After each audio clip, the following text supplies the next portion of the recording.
অভিনেতা অম্বরীশ ভট্টাচার্য সরস্বতী পুজো নিয়ে কি বলেছেন জানেন? পুরাণে সরস্বতী কামেরও দেবী, বাঙালি সমাজের দাক্ষিণ্যে শুধুই বিদ্যে বিলোলিনী। এমন কথা তিনি বলেন কি করে? অম্বরীশ ভট্টাচার্য আপনার জন্য আজকের এই কন্টেন্ট। বাঙালি জানুক যে সরস্বতী আসলে কিসের দেবী, আর দেবী সরস্বতী তিনি নিজেও কতটা অন্যায় অবিচারের শিকার হয়েছিলেন। নমস্কার, আমি রেনেসা আর আপনারা দেখছেন মাইথোলজি বাই রেনেসা। দেবী সরস্বতীকে নিয়ে আমার আজকের কন্টেন্ট। কে এই দেবী সরস্বতী, যাকে আমরা দুর্গাপুজোর সময় লক্ষ্মী, গণেশ আর কার্তিকের সঙ্গে দেবী দুর্গার সঙ্গে দেখি, যাকে আমরা উমার সঙ্গে বাপের বাড়ি আসতে দেখি? কিন্তু তাহলে কি মা দুর্গা দেবী সরস্বতীর মা? তাহলে যে আমরা শুনেছি যে দেবী সরস্বতী আসলে ব্রহ্মার কন্যা, কে তার বাবা, কে তার মা, তার কুল গোত্র পরিচয় কি, তার আসল জন্মদাতা তাহলে কে?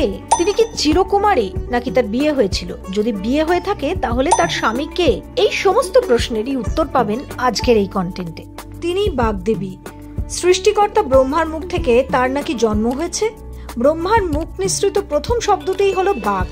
এই অর্থে দেবী সরস্বতী ব্রহ্মার কন্যা। তিনি প্রথম নারী প্রকৃতি। সৃষ্টির উষালগ্নে এই মহাবিশ্বে যখন কেউ ছিল না, কিছুই ছিল না, তখন সৃষ্টিকর্তা ব্রহ্মা সৃষ্টি করলেন সরস্বতীকে। এই সরস্বতীর অনেক নাম। কেউ তাকে বলেন রাধা, ভগবান শ্রীকৃষ্ণের লাদিনী শক্তি। কারো কারো মতে তিনি স্বয়ং সাবিত্রী, যাকে আমরা গায়ত্রী বলে জানি। অনেকে আবার তাকে মহাশক্তিরই অংশ বলে দাবি করেন।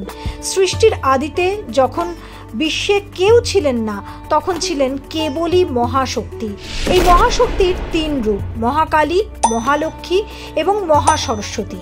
এই মহাসরস্বতীর উল্লেখ আমরা পাই শ্রী শ্রী চণ্ডীতে। আসলে এই তিন দেবী মানবের ত্রিগুণের প্রতীক। সত্যগুণে যিনি সরস্বতী, রজগুণে তিনিই লক্ষ্মী, আর তমগুণে সেই আদি শক্তি মহাকালী। যাক, সে কথা এখন আর বলবো না। আমরা আসি কাজের কথায়। সেটা হলো, দেবী সরস্বতী কি তার পিতা ব্রহ্মাকেই বিয়ে করেছিলেন? এই নিয়ে নানান বিতর্ক আছে। বিভিন্ন পুরাণে নানা মুনির নানা মতও আছে। কেউ আবার বলেন সরস্বতী কেবলই একটি নদী, একসময় যে নদীর তীরে গড়ে উঠেছিল আর্য সভ্যতা। এই নদীর জলেই পুষ্ট হয়েছিল তৎকালীন সমাজ। শ্রীবৃদ্ধি ঘটেছিল আর্য সভ্যতার। তাই সেই নদীকেই দেওয়া হয়েছে দেবীর মর্যাদা। আমরা আগেই বলেছি, দেবী সরস্বতী প্রকৃতির আর এক রূপ। এই প্রকৃতির অন্য নাম শতরূপা। কারণ প্রকৃতির রূপেই আমরা মুগ্ধ হই বলেই না কখনো পাহাড়ের শোভা দেখে মুগ্ধ হই, কখনো বা অপার সমুদ্রের শোভায় আমরা আত্মহারা হই। এই প্রকৃতিরই ভিন্ন রূপ দেখব বলে আমরা পায়ে সর্ষে দিয়ে ঘুরে বেড়াই পৃথিবীর নানা প্রান্তে। সমুদ্রে যখন প্রকৃতিকে খুঁজে বেড়াই তখন তার নীল রং, বনানীর রূপে যখন মুগ্ধ হই তখন তার রং সবুজ, বালুরাশির মধ্যে যখন আমরা খুঁজে বেড়াই সেই প্রকৃতিকেই তখন তার রং সোনালী। কোনো কোনো পুরাণবিদের মতে সরস্বতী তথা শতরূপার এই রূপেই মুগ্ধ হয়েছিলেন সৃষ্টিকর্তা ব্রহ্মা। অপরূপা এই সুন্দরী জন্মানোর পরেই পিতা ব্রহ্মাকে প্রদক্ষিণ করতে শুরু করলেন। উত্তর, দক্ষিণ, পূর্ব এবং পশ্চিম। সরস্বতী যেখানেই যান না কেন ব্রহ্মা দেখতে লাগলেন তারই মানস কন্যাকে। পিতার দৃষ্টি এড়াতে এবার সরস্বতী উঠলেন ঊর্ধ্বলোকে। সেখানেও পড়ল ব্রহ্মার দৃষ্টি।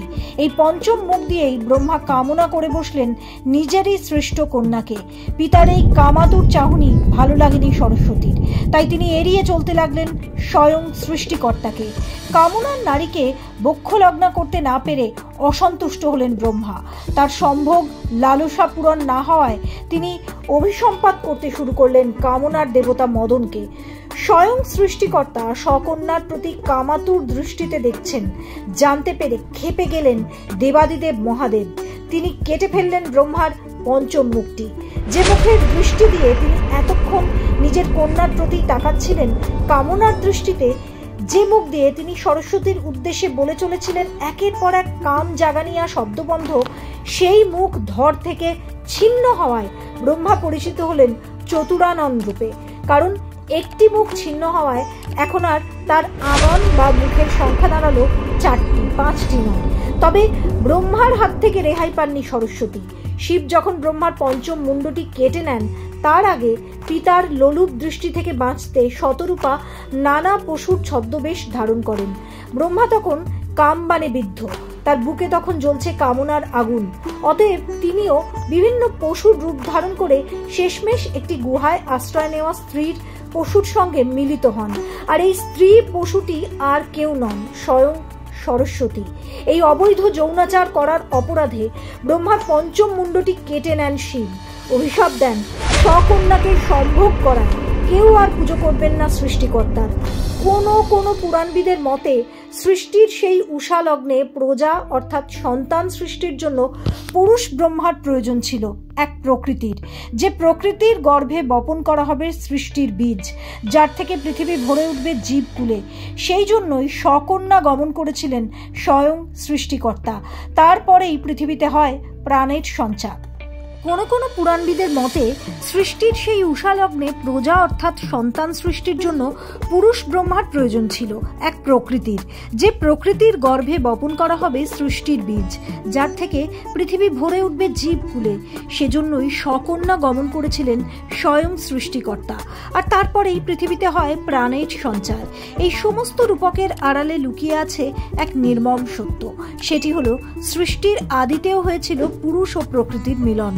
ব্রহ্মা ও সরস্বতীর সেই মিলনের ফসল হলেন মনু, যার থেকে সৃষ্টি মানবকুলের।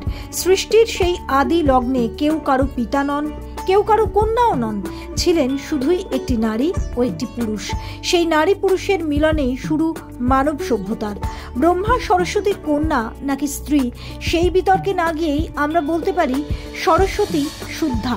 তিনি সত্য গুণের প্রতীক, যে গুণ থাকলে মানুষকেও বসানো হয় দেবতার আসনে, যে গুণ কামনা রহিত, নির্ভেজাল, জ্ঞান স্বরূপ। এই শুদ্ধ জ্ঞানই দেবী সরস্বতীর প্রতীক। আর এই কন্টেন্টটা যদি আপনাদের ভালো লাগে তাহলে লাইক, শেয়ার আর কমেন্ট করতে ভুলবেন না। আর অবশ্যই এই চ্যানেলটি সাবস্ক্রাইব করে নেবেন যদি ভালো লাগে। এর মতো এখানেই শেষ করছি। আবার দেখা হবে একটা নতুন কন্টেন্ট নিয়ে আগামী বুধবার। ভালো থাকবেন সবাই।